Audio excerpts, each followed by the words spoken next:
a Russian military train, a secret railroad line, and an unpredictable attack by Ukrainian drones. Destruction and real catastrophe. The Russian train is in flames, but this is just the beginning. Not only the train cars, but 13 tanks and more than 100 armored vehicles of the Russian army are destroyed. So how did this incredible operation happen? Ukraine's military intelligence H-Shore announced that a Russian military train was blown up near Melitopol. Russian logistics between Crimea and Melitopol have been cut off. Today, we will talk about how both the Ukrainian army and pro-Ukrainian partisan groups are so effective from deep inside Russia to Crimea, how tiny drones can blow up huge military trains, why Russia's logistics network has become so fragile, and what the future of the war may hold. Here we go. According to breaking news, the Southern Command of the Ukrainian Defense Forces conducted a massive raid on a train carrying Russian tanks and armored vehicles on the newly built Donetsk-Zaporizhia Railway. The goal, to stop the locomotive, immobilize the train cars, and destroy a huge armored column. And the result, 13 Russian main battle tanks were destroyed, and more than 100 armored vehicles of various types were destroyed. Russia's newly built railroad on the Donetsk-Zaporizhia axis was intended to quickly deliver tanks and armored vehicles to the front. Especially on the southern front, the Russian army needs logistical support. Thinking this line was safe, they started to transport their most critical tanks and vehicles. But Ukraine, thanks to intelligence and drone technology, has already intercepted this shipment. A Russian military train may not have carried such a large load for a long time. According to sources, main battle tanks, such as the T-72 and T-80, infantry transport vehicles, and logistical support vehicles were loaded onto wagons one after the other. That night, there was silence on the railroad track. The Russian locomotive had received a road clear report from the reconnaissance vehicles ahead. But the Ukrainians had already set up an ambush, and the Southern Command planned a coordinated attack with the drone team.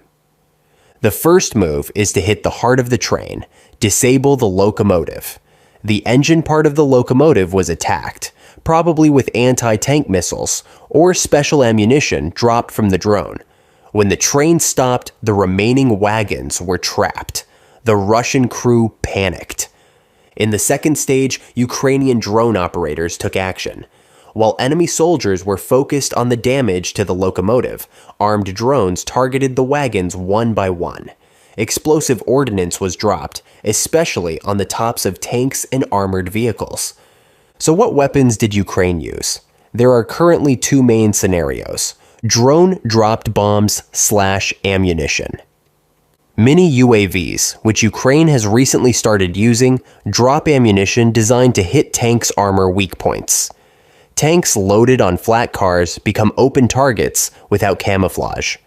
Anti-tank guided missiles, ATGM. Some observers believe that after the train stopped, Ukrainian troops in the surrounding area fired long-range missiles such as Javelin or Stugna-P. The armored vehicles are crammed on top of the carriage, so there is no room for maneuver.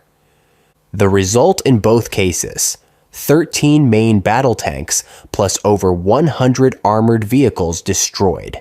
This would be catastrophic for Russia. The most striking detail here is Ukraine's use of drones as an ambush tool. As soon as the wagons stop moving, they become fixed targets. Tanks and armored vehicles lined up in rows were hit one after another, like dominoes. In addition, while some of the Russian soldiers were trying to repair the locomotive or get it moving again, the drone operators quietly dropped ammunition into each carriage. This is a perfect example of the classic ambush concept in modern warfare, executed from the air. This operation could cause a morale collapse on the Russian front. Imagine suddenly losing 13 tanks and more than 100 vehicles on a railroad that you thought was safe. At the same time, the logistics chain is hit, and support to the front line is delayed. According to eyewitnesses, the attack was followed by a chain of explosions. The ammunition inside the cars magnified the explosion. While Russian soldiers tried to jump out of the wagons in panic, Ukrainian drones continued to pick targets with aerial surveillance. The resulting pile of debris means that the massive reinforcements Russia wanted to send to the southern front are no longer available. In the wake of this incident, Russia will probably try to increase security measures along its rail routes. More air defense, more patrols. But Ukraine has already set a new standard with its drone ambush concept. These attacks are far from isolated. To hold the front lines in Ukraine, the Russian army has built its logistics network entirely on railroads. With a vast geography and relatively limited alternatives for large-scale transportation, the Russian military needs efficient railways to move troops, equipment, and supplies.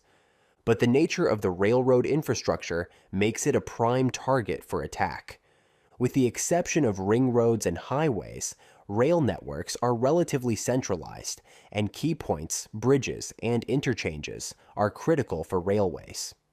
Recognizing this vulnerability of the railways, Ukrainian special intelligence, namely the HUR and Ukrainian partisan groups, began to carry out sabotage operations against the railways at the heart of the Russian army's logistics on a regular basis. The most recent example of such an attack took place on the strategic railway line between Crimea and Melitopol. Ukrainian Defense Intelligence drone operators targeted a Russian military train loaded with fuel and food, turning 3 tank cars into a fireball. This daring operation not only caused physical damage, but also paralyzed Moscow's mobility behind the front lines. According to Ukrainian military intelligence, or SHUR, a Russian military train carrying fuel and food was blown up near Melitopol on the night of June 1st. Moscow's key logistics arteries in the Zaporizhia Oblast and in Russian-controlled territory in Crimea have been destroyed, SHUR said in a statement. The agency did not claim responsibility for the blowing up of the Russian train station in the south of Zaporizhia Oblast, but it said the fight against the military logistics of the Russian army continues. Russian forces have tightened search and checkpoints in the area to find those responsible, Her said. The army train carrying fuel for the Russian armed forces was detected by reconnaissance in the Upper Tokmak, Molokhansk, Fedorovka section. The train was then shot down by FPV drones at the moment of movement. The train was destroyed along with at least 3 tanks of fuel, the reconnaissance team said. Her also announced the launch of new operations to disrupt Russian military logistics. The night of June 1st was a bad night for Russian railways. The Ukrainian partisan group Atesh disrupted Russian logistics by sabotaging a railroad in the Russian-controlled Donetsk Oblast. The group claimed this in a post on June 1st. Members of the group destroyed a relay box on the new Volnovakha-Mariupol railway recently built by Russian forces. As a result, the railway signaling and traffic control system was disrupted, Atesh said. The affected railway line is reportedly used by Russian forces to transport fuel, equipment, and ammunition directly to the front line. According to Atesh, the Volnovakha-Mariupol railway line connects the Russian-controlled Donetsk region with the city of Taganrog in southwestern Russia, allowing Moscow's military forces to bypass Crimea and transport cargo faster and with less risk. Atesh also claimed that damaging infrastructure in this direction is crucial to disrupt supply lines and increase the vulnerability of Russian forces. The Atesh Group's statement read, "We continue to hit critical Russian positions. Each strike reduces their combat effectiveness." Ukraine had previously targeted Russian military trains with similar strikes, gradually disrupting the Russian army's supply lines. The explosion at the Voskresensk train station in the Moscow region in December was part of this strategy. The targeting of a freight train at this critical point, only 70 miles from the Kremlin, was a message sent directly to the heart of Russia. Ukraine's military intelligence service, GUR, claimed responsibility for the attack, posting footage of the attack on social media. Russian state media, however, claimed it was an exercise. Kiev saw this denial as a sign of the Kremlin's growing fear of a loss of control at home and growing resistance to the regime. In September, a freight train derailed in the Novy Oskol district of the Belgorod region, with its governor saying the incident was caused by illegal interference. In July, a video on social media showed the smoking wreckage of a train derailed near the Lebedynsky mining and processing plant in Stary Oskol, another town in Belgorod. In July, a freight train derailed at a railway station in the Moscow region, while the previous month, 5 fuel tanks derailed near the port of Ust-Luga in the Leningrad region, home to one of Russia's largest oil terminals. Ukrainian partisans have also played a critical role in the attacks on Russian trains. Stop the Wagons and the War Organization of Anarcho-Communists are the two most important partisan groups that express their opposition to the war by sabotaging railway infrastructure.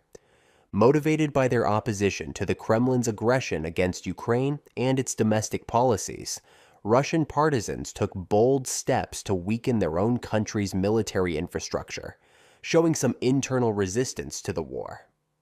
As Russian public opinion increasingly turns against the Kremlin's war, this internal Russian resistance is likely to gain strength and confidence. The campaign to sabotage Russian rail networks began shortly after the full-scale invasion of Moscow, initially with sporadic attacks by Ukrainian special forces and sympathetic dissidents. However, it has since evolved into a more systematic and coordinated effort, led both by Ukrainian intelligence agencies and increasingly by local partisan groups, both in Russian-controlled Ukrainian territory and in Russia. One of the most successful sabotage attacks took place in December 2023, when Ukrainian operatives severely damaged the Severomoysky railway tunnel deep in eastern Russia. One of the more notable recent attacks involved the sabotage of the railroad bridge at Kinel, a vital artery for military logistics. While the bridge was not destroyed, the damage caused significant disruption to railroad operations, disrupting the movement of military supplies and demonstrating the potential impact of such attacks. Similar sabotage efforts targeted rail lines, transshipment stations, and supply depots in Russia and Russian-controlled Ukrainian territory. These disruptions are creating logistical headaches for the Russian military, forcing them to reroute transportation along longer or less efficient routes, further straining their already strained logistical capacity. Even before the recent explosions, Russian transportation officials were loudly warning that Russia's rail network was on the verge of catastrophic collapse. These sabotage campaigns have far-reaching effects beyond the immediate disruption. Russia's military doctrine relies on a constant flow of supplies to sustain its forces at the front. Any disruption, especially in the context of a war where Russian forces are already weak, could have cascading effects on operations. Resupply delays caused by sabotage could reduce the availability of ammunition and critical supplies to frontline troops, undermine morale, and limit Russia's ability to conduct offensive operations.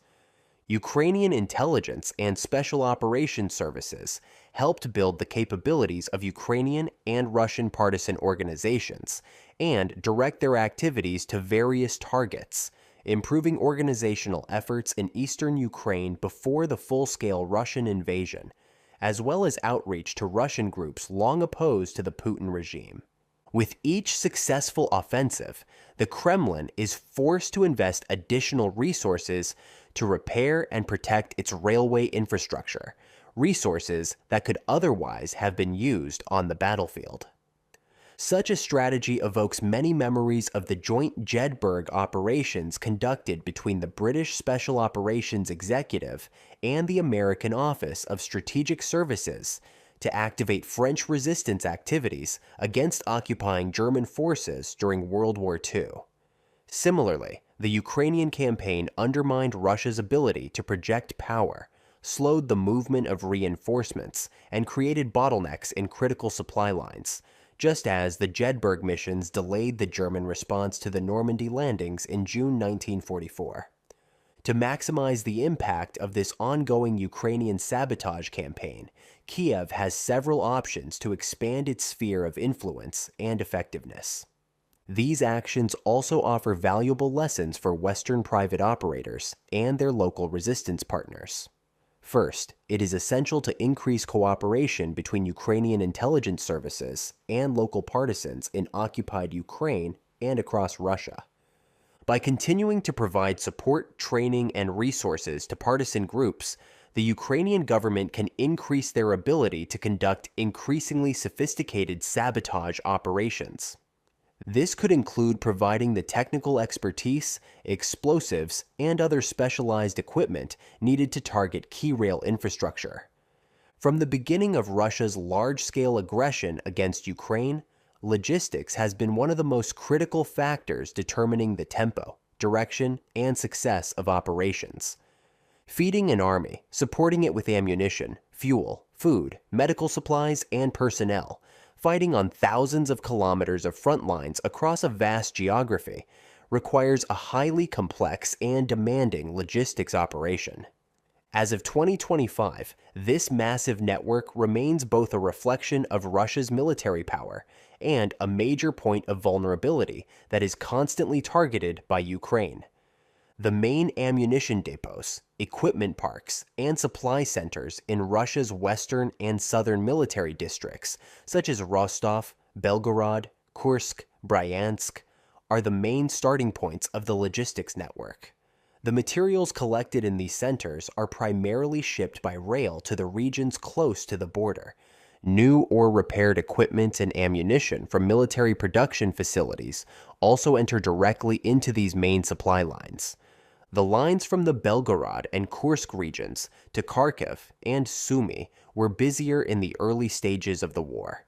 Intensive rail and road networks from the Rostov region, especially from centers such as Milarovo and Rostov-na-Donu, to the Russian-controlled Donetsk and Luhansk regions, are the main source of supply for Russian forces in the Donbass. Intra-Russian rail junctions, such as Valuiki, are also critical. The Crimean Peninsula serves as a vital logistics hub for the Southern Front. Through the Kerch Bridge, there is a heavy flow from the Russian mainland to Crimea. From Crimea, supplies are sent to the front lines in the Kherson and Zaporizhia regions. Russian-controlled cities such as Melitopol and Berdyansk have become important intermediate distribution centers on this route. There is also a land corridor running south from the Russian Rostov region via Mariupol. Supplies for the Russian troops at the front were transported by train to railway stations deemed safe and as close as possible to the front line. These stations are usually places with large storage areas and unloading-loading capacities. From the railway stations, ammunition, fuel, food, and other supplies are transported by convoys of military trucks to the front lines and smaller distribution points for battalion, regiment, and brigade-level units. This last-mile logistics is often the riskiest and most vulnerable phase. The aging nature and number of the Russian Army's truck fleet can pose significant challenges at this stage. Behind the front lines, captured industrial facilities, large farms, or specially constructed field warehouses are used as hubs where supplies are temporarily stored and distributed to smaller units. The exact quantities of ammunition and essentials that Russia delivers to the Ukrainian front line on a daily basis are not available in reliable publicly available sources. Such data is one of the most sensitive military secrets of war and is constantly in flux. However, some general assessments can be made. Russian military doctrine, however, is based on intense firepower, especially in artillery and multi-barrel rocket launcher systems. This means that thousands or even tens of thousands of artillery shells, rockets, and mortar rounds have to be delivered to the front line on a daily basis. For example, Some Western military analysts have estimated that Russia used between 20,000 and 60,000 artillery shells per day during certain periods of the war. By 2025, these figures may have fallen or vary regionally, depending on production capacity, stockpiles, and Ukraine's counter-battery activities. Tanks, armored vehicles, trucks, and other motor vehicles require huge quantities of diesel, gasoline, and other petroleum products. The daily fuel requirements of a tank battalion alone can run into tens of thousands of liters. Meeting the daily food and water needs of hundreds of thousands of soldiers is also an important logistical item. In addition, medical supplies, spare parts, construction materials for reinforcing positions, batteries for electronic warfare systems, and countless other items are regularly shipped.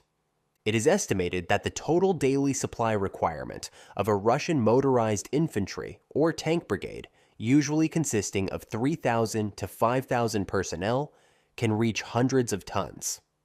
Given the total Russian strength at the front, the total daily logistical load is likely to exceed tens of thousands of tons. Most of this enormous amount is transported by railways to the main supply centers, and from there to the front by thousands of truck trips. For example, a standard military truck such as a Ural or Kamaz can carry between 5 and 10 tons of cargo. This can mean hundreds or even thousands of truck trips per day for ammunition alone. But despite all this, the year 2025 shows that Ukraine's strategy of targeting Russian logistics lines continues and is likely to become more sophisticated. The war has affected not only Russia's logistics network, both in Ukraine and on the Russian mainland, but also indirectly the global logistics network and the sale of oil and gas, the largest source of income for the Russian economy. Aside from the attacks on Russian oil and gas facilities by the Ukrainian army and Ukrainian partisans, Russia has also lost its position in the global oil and gas trade due to Western sanctions imposed as a result of the war. The Russian-Ukrainian war, now in its third year, has had an impact especially in the energy sector, where each country plays an important role. As the fragilities in supply chains trying to recover from the COVID-19 pandemic came to the fore again, countries' dependencies in critical sectors came to the fore. Russia's energy export routes, which provided around 14% of global oil supply and 9% of natural gas supply before the war, were deeply shaken by the sanction shocks following the war. Russia, which was the largest natural gas supplier to the European Union before the Ukraine war, had increased its market share in the EU to 40% by 2022, with pipeline investments that lasted nearly 50 years. Russia, which lost its customers to liquefied natural gas, or LNG, suppliers such as the US, Qatar, and Norway, which increased its production due to war-related sanctions, shipped about 15 billion cubic meters of natural gas to the EU last year, while the volume in question was 201.7 billion cubic meters in 2021. The main pipelines carrying Russian gas to Europe, Nord Stream 1, Nord Stream 2, and Yamal Europe, were idled after the war, while deliveries through Ukraine stopped on January 1st. Turkish Stream is currently Russia's only pipeline route for natural gas deliveries to Europe. The US, which shipped around 17 million tons of LNG annually before the war, supplied 50 million tons of LNG to the continent in 2023 after the war. Russia has taken steps to redirect its shipments to Asian countries, especially China, in order to compensate for the market loss in Europe. The Russian energy company Gazprom, which continues its shipments to China through the Power of Siberia pipeline, plans to implement the Power of Siberia 2 project with China for additional supply. Before the war, Russia and Ukraine supplied about 30% of global wheat, 32% of barley, and 50% of sunflower oil, but the conflict between the two countries has changed the balance in agriculture. Ukraine's grain shipments via the Black Sea came to a halt with the war. But thanks to the Black Sea Grain Initiative, mediated by Turkey and the United Nations, seaborne exports have resumed. While the Black Sea Grain Initiative was suspended in July 2023 due to disagreements between Russia and Ukraine, Turkey continues its diplomatic efforts to revive the initiative, which contributes significantly to global food security. Due to the war, food prices have increased, especially in African countries such as Egypt, Lebanon, and Somalia, which mainly import grain from Russia and Ukraine.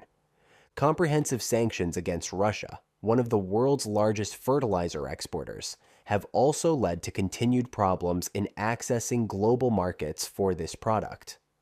While Russia is taking steps to compensate for the Western markets lost in agriculture with African countries, the country's exports of agricultural products to Africa increased by 19% in 2024 compared to the previous year, according to data from the Russian Ministry of Agriculture.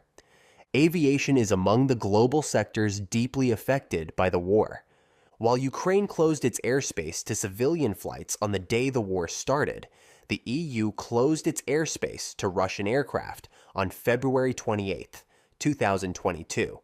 On the same day, Russia banned its airspace to 36 countries, including the EU, and these mutual restrictions are still in effect.